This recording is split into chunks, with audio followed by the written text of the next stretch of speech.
Middle east में छिड़ी जंग को 25 दिन बीत चुके हैं। दुनिया भर के ज्यादातर देश इस युद्ध में अमेरिका और इजराइल के रवैये की कड़ी निंदा कर रहे हैं। हालांकि मोदी सरकार ने इस हमले में कोई अमेरिका या इजराइल की कोई कड़ी निंदा नहीं की है, जिस पर विपक्ष लगातार हमलावर है। विपक्ष के ताबड़तोड़ हमले के बाद पीएम मोदी ने संसद में इस मुद्दे पर भाषण दिया है।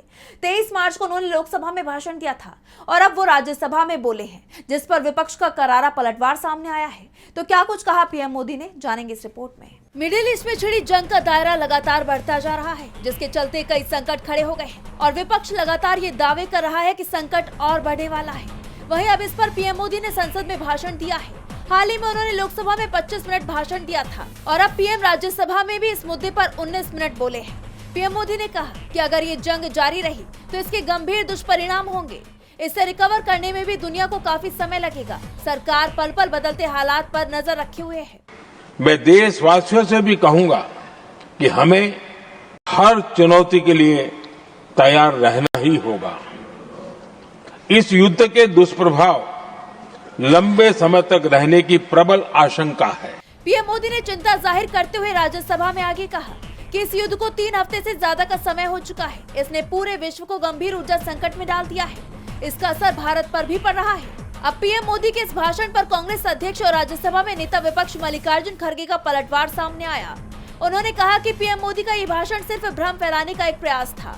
उन्होंने 3 सवालों पर पीएम मोदी से जवाब मांगा और कहा कि प्रधानमंत्री के डगमगाते राजनयिक रुख और इजरायल यात्रा ने भारत की पुरानी स्वतंत्र विदेश नीति का संतुलन बिगाड़ दिया है। सरकार बताए कि इस बदलाव पर संसद को भरोसे में क्यों नहीं लिया गया और देश की रणनीतिक स्वायत्तता बहाल करने के लिए क्या कदम उठाए गए हैं।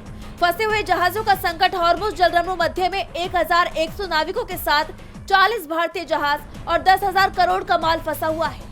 ईरान से कई बार बातचीत के बावजूद विफलता क्यों हाथ लगी, जबकि चीन और रूस जैसे देशों के जहाजों को सुरक्षित रास्ता मिल रहा है। ऊर्जा आयात और महंगाई, यदि ऊर्जा आयात 27 से बढ़ाकर 41 देशों तक कर दिया गया है, तो जनता को तेल गैस के लिए लंबी लाइनों और काला बाजारी का सामना क्यों करना पड़ रहा है। उन्होंने कहा कि संघर्ष शुरू हुए अब 25 दिन हो चुके हैं और भारत एक गहरे ऊर्जा संकट का सामना कर रहा है, जिसके लिए सरकार को कहीं बेहतर तैयार होना चाहिए था।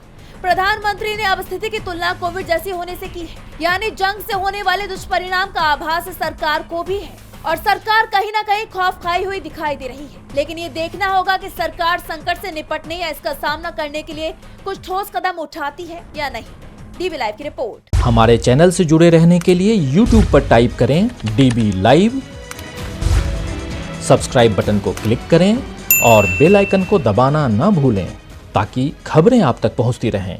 देखते रहिए डीबी लाइव, क्योंकि यहाँ हैं खबरें लगातार।